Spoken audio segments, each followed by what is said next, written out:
is also learning. And reading is also fun. When you love something, you cannot but read about it, no?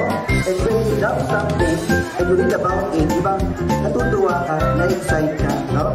So dahil nga makita nyo yung pagbabasa, hindi something boring, hindi nakakatamad, hindi nakakasayang ang oras, kundi isang pagkakataon para matuto at para maglibang din. So again, thank you very much and enjoy the rest of the day. Sana itong activity na ito, ang ma-instill sa ating lahat ay the love for reading. Because reading makes us better person and better Divinians.